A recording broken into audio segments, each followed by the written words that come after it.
Me vengo preguntando, después de lo ocurrido en Chile con este candidato Kast, el candidato de la ultraderecha, ¿cómo es posible, no, que ciertos discursos que parecían ya superados porque hubo nuevos discursos, los discursos democráticos, uno pensaba que eran discursos que habían llegado para quedarse. En todo caso, se discutía cuánto más podemos ensanchar la democracia. Y hoy vemos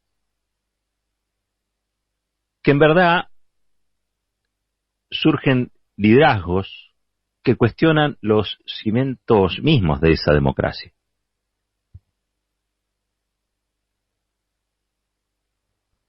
Lo que sucede en Chile con este candidato Kast, el otro día nos decía bien Enrique Sominami y también Rafael Bielsa, la semana pasada. Este Kast era un personaje marginal, hasta que los diarios que responden a los bancos lo pusieron en el centro del dispositivo político, y de golpe en Chile se está discutiendo ya no los perjuicios del pinochetismo, sino sus bondades como partido de orden. Y es para agarrarse la cabeza, sinceramente es para agarrarse la cabeza. Pero no hay que ir tan lejos, ¿no? No hay que ir tan lejos. Aquí mismo en la Argentina, producto de estas elecciones de medio término, detrás del candidato Milei, llegó finalmente a la Cámara de Diputados el discurso abiertamente negacionista, a través de un personaje que ustedes conocen ya, Victoria Villarruel, titular del Centro de Estudios Legales sobre el Terrorismo y sus Víctimas. Todavía falta saber qué es lo que van a hacer sus colegas de Cámara, ¿no? Sus compañeros de recinto, compañeras de recinto, cuando esta persona, utilizando nada más y nada menos que uno de los palacios de la democracia, donde está la representación del pueblo que fue víctima del terrorismo de Estado en la Argentina, acometa con alguno de esos discursos igualadores donde víctimas y victimarios pasan a hacer lo mismo. Resta saber qué es lo que va a ocurrir en ese momento. Hay dos posibilidades, dos cursos de acción. O esos discursos son tomados en serio y se actúa en consecuencia, es decir, se los sanciona, primero se los repudia, después se los sanciona. O, como ocurrió con Kast en Chile, como ocurrió con Milei aquí en la Argentina, se los toma como elementos marginales hasta que el establishment decide ponerlos en el centro del dispositivo. Y de eso quería hablarle. Yo lo que noto hoy es una jugada en la que el sector del establishment, que se referencia claramente a Mauricio Macri, que no es el conjunto, pero sí quizá los más dinámicos, los que más apuestan a la intervención en la arena política, y que se expresan a través de La Nación, el diario, La Nación Más, el canal, empiezan a estos marginales, empiezan a sacarlos de la marginalidad y los empiezan a correr lentamente al centro del dispositivo político, que no es lo mismo que decir a una política de centro, es ponerlos al centro del dispositivo, es decir, ponerle el foco de luz encima para hacerlos conocidos, porque a través de esos personajes divulgan sus mensajes y porque los vuelven al interior del sistema alternativas. Insisto, pasó con Kast en Chile, pasó con Milei aquí en Capital Federal, por ahora está en un estado embrionario. Pero miren, le voy a leer algo que escribió Fernán Saguier. Ustedes saben, Fernández Aguirre es el director del diario La Nación, es el que aspira a suceder a Héctor Mañeto en lo que es el comando, en el patrullaje ideológico que se ejerce sobre los grupos empresarios y financieros del país, ¿no? Son los que tienen idea sobre qué hacer desde el país visto desde arriba, tienen alguna idea sobre qué hacer con eso, ¿no? O sea, levantan un poquito la mirada y más allá de lo que sería la situación de poder en la que se encuentra el establishment, que es prácticamente un oxímoron, en concreto lo que aspiran estos grupos, referenciados, insisto, en La Nación Más y en la figura de Mauricio Macri, es a intervenir en las cuestiones de política doméstica e intervenir con ciertos discursos y no con otros, ¿no? Digo, hay una selección allí de cuáles son los discursos que ellos asumen para hacer esas operaciones. Entonces les quería leer un pedacito de algo que escribió Fernández Aguirre, y yo digo Fernández Aguirre porque es el editorial de La Nación de hoy, y eso lo suscribe el director desde ya, ¿no? Entonces, primero que nada, hay una editorial que se titula Otros ataques repudiables. Y dice así: en un nuevo atentado contra la libertad de expresión y la tolerancia, las páginas de Facebook del Centro de Estudios Legales sobre el Terrorismo y sus Víctimas, de Victoria Villarroel, fueron objeto de un hackeo. O sea, estábamos con las Molotov contra Clarín, y ahora aparece el hackeo contra el Centro de Estudios Legales sobre el Terrorismo y sus Víctimas, y una cosa y la otra, dicen, son atentados a la libertad de expresión. Pero bueno, les quiero leer un pedacito, un párrafo que está casi sobre el final del editorial. De paso, les digo que lo que está haciendo Victoria Villarroel desde ese centro es tratar de instalar el negacionismo, es decir, no fueron 30.000, fueron 7.121, y así. En la teoría de los dos demonios, o peor aún, la teoría de un solo demonio. Esto ya lo dijimos alguna vez. Pero dice Fernández Aguirre en este editorial: Victoria Villarroel ya no está sola como en otros tiempos, y no, ahora es diputada. Gracias a la Ciudad de Buenos Aires, ahora es diputada. El relato de quienes han procurado amañar la historia reciente de la Argentina se cae a pedazos, como el caudal de votos que en otra época lo asistió. Solo permanecen algunos sorprendentes rezagos, como Rafael Bielsa, embajador argentino en Chile, quien contra todas las convenciones diplomáticas se ha inmiscuido en la política trasandina y ha denunciado el intercambio amistoso de mensajes entre José Kast, el candidato más votado en la primera vuelta, y Milei. Es decir, está claro, Bielsa es opinable lo que planteó, lo que dijo aquí en el Destape Rafael Bielsa. Ahora, pareciera ser que la coordinación entre discursos de la ultraderecha chilena y la ultraderecha argentina es apenas el simple intercambio amistoso de mensajes. Un simple intercambio amistoso de mensajes. No, son mensajes de odio. Los mensajes de estos personajes son mensajes de odio. Son mensajes discriminadores, son mensajes racistas, son mensajes misóginos. Si alguna calificación les cabe, no es el de amistosos, precisamente.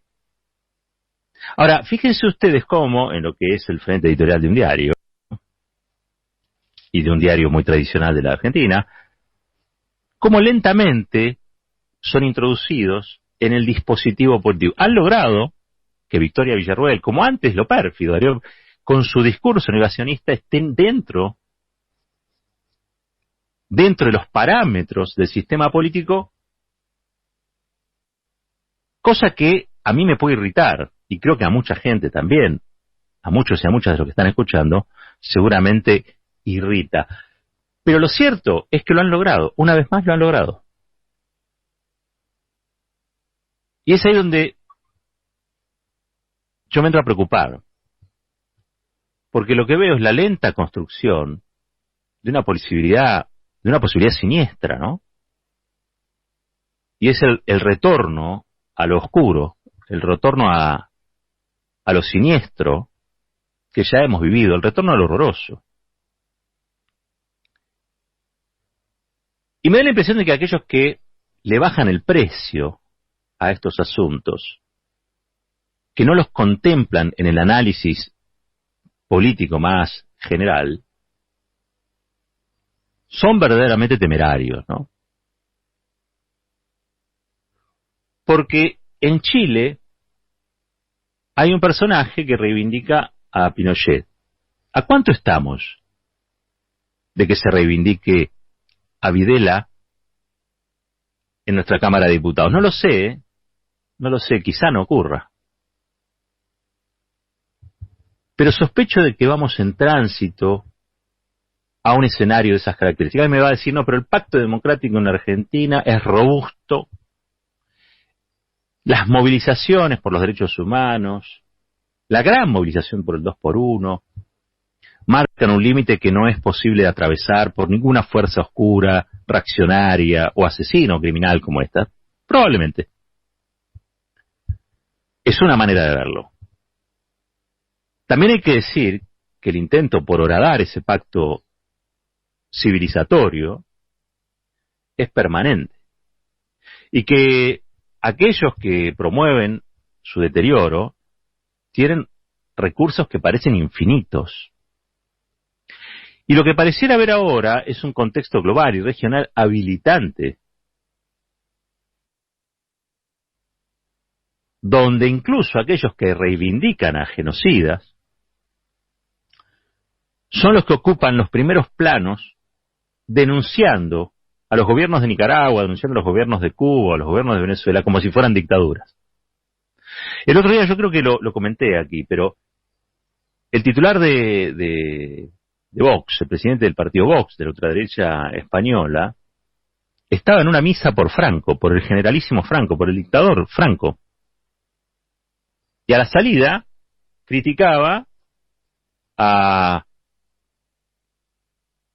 Maduro y a Rodríguez Zapatero, que es el delegado español allí como parte del diálogo entre el oficialismo y la oposición venezolana.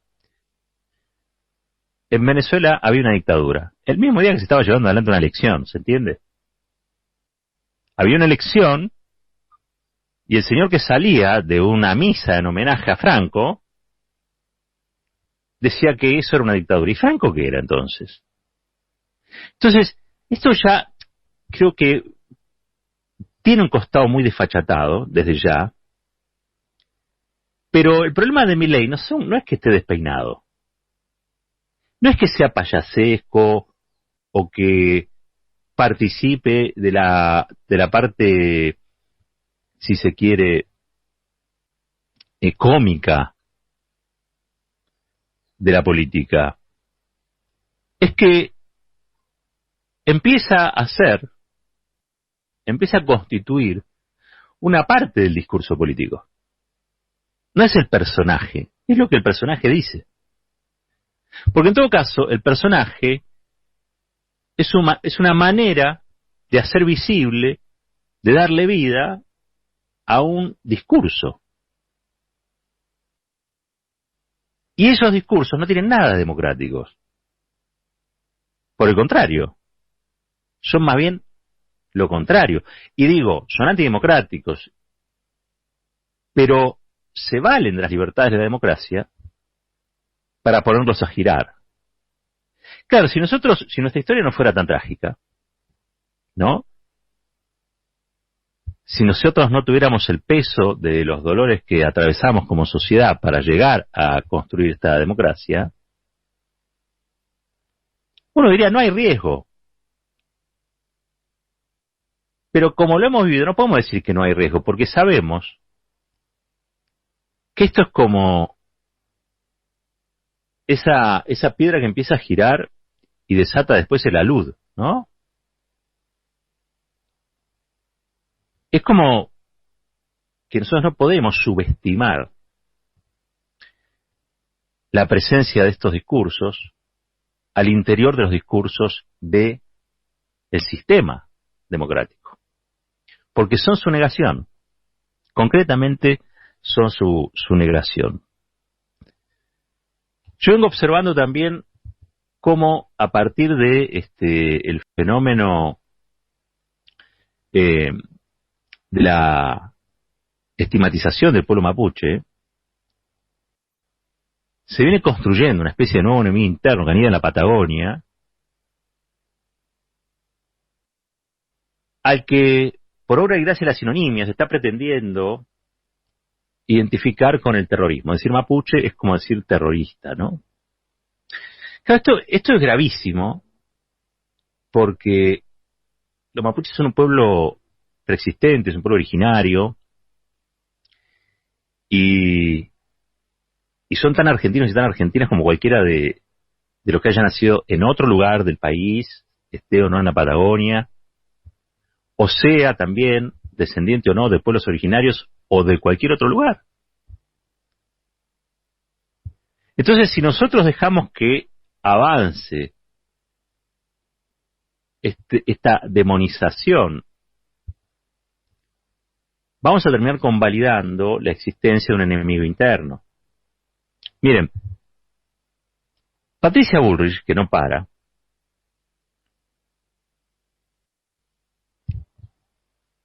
ha pedido que intervengan en la seguridad interior las Fuerzas Armadas. Hay un artículo de la Ley de Seguridad Interior que habilita la participación de las Fuerzas Armadas no en funciones policiales, sino de asistencia. Pero bueno, uno, por la experiencia que ha tenido este país, quiere ver la palabra seguridad y la palabra Fuerzas Armadas lo más lejos, alejada una del otro, ¿no? Digamos, lo más lejos posible una palabra de la otra. Me parece que se ha convertido en una suerte de pirómana, Patricia Bullrich, que juega con fuego y con cosas que no tienen repuesto, que son irreparables, que son las personas. La situación, ustedes saben, de Rosario es muy complicada, entre otras cosas porque hay una policía comprometida con el delito, o buena parte de la policía comprometida con el delito, y se hace muy difícil desarmar lo que allí se ha armado. Ahora, no dejan de ser casos policiales, y la solución es policial, no militar. Y la verdad es que uno no quiere ver ningún elemento de la fajina militar asociado al combate de cosas que deberían ser más que nada y sobre todo resueltas en el marco de la ley y en el marco del régimen de combate cotidiano a la inseguridad que dan las fuerzas policiales o que deberían dar las fuerzas policiales. Pretender que militares participen de eso, introducir eso también en la discusión, no solamente jugar con fuego, jugar con cosas que no tienen repuesto, casi diría yo que es banalizar el dolor y el padecimiento que tienen los habitantes de Rosario. Por las cosas que suceden, por las cosas que ocurren, por las cosas que pasan, por las cosas que están atravesando. Ahora, fíjense qué peligroso todo esto, ¿no? Tenemos un diario que es parte de un grupo de comunicación muy poderoso, que una de sus accionistas dice que tiene hoy participación de Mauricio Macri, que plantea o reabre la discusión alrededor de un solo demonio. Ya ni siquiera la teoría alfonsinista de los dos demonios, sino la de un solo demonio. Por el otro lado, tenemos a un candidato en Chile que intercambia amistosamente con Milei, como dice el editorial de La Nación, que también tiene un discurso absolutamente xenófobo, racista y pinochetista, es decir, de reivindicación de una dictadura genocida, como la que fue, como fue la de Pinochet. Y tenemos a una ex ministra de Seguridad, presidenta del principal partido de oposición en la Argentina, que pide que las Fuerzas Armadas participen de la seguridad interior. Díganme si este es un escenario de normalidad. Pónganse una mano en el corazón y piensen por un segundo si todo aquello que hemos construido no está en riesgo. A mí me da que pensar que a veces no damos cuenta de la fragilidad con la que están hechas algunas cosas, ¿no? Y cómo darles o dejarles avanzar o darles un poco una cuota de poder a todos estos grupos o sectores al interior de las instituciones democráticas no se termina convirtiendo en la propia fragilidad de esas instituciones. No son discursos que la democracia pueda contener, porque desde adentro la van horadando hasta que la vacían de contenido. Pasa con Bolsonaro en Brasil. Puede llegar a pasar con Kast en Chile. Lo cierto y concreto es que ahora, cuando el 10 de diciembre se reúna para tomar el juramento a los nuevos diputados, a los nuevos senadores, allí va a estar Victoria Villarruel, alguien que es una confesa negacionista, que con sus discursos ofende lo más sagrado que tenemos, que es la construcción laboriosa que han hecho madres y abuelas y todos los organismos de derechos humanos de esta democracia en homenaje a los 30.000. No me parece un tema menor. No me parece que esto que está ocurriendo sea como para atribuirlo a las cosas que pasan. Estas cosas que pasan no deberían pasar. Creo que esta vez los hemos dejado avanzar demasiado. Creo que el contexto es muy preocupante, como para además sumarle a eso nuestra propia impericia. Y cuando digo nuestra propia impericia es la impericia que hemos demostrado en otros asuntos, donde en el medio de una pandemia hemos permitido que circulen por la televisión discursos antivacunas, discursos que eran verdaderos atentados contra la salud pública, y nadie parece haber hecho absolutamente nada. Hemos estado allí con la guardia baja. Nos ha parecido que aquellos que tienen estos modos o que defienden estas ideas son marginales. ¿Saben qué? Son marginales hasta que un día dejan de serlo. Cuidado. Esto es Fuerte y al Medio.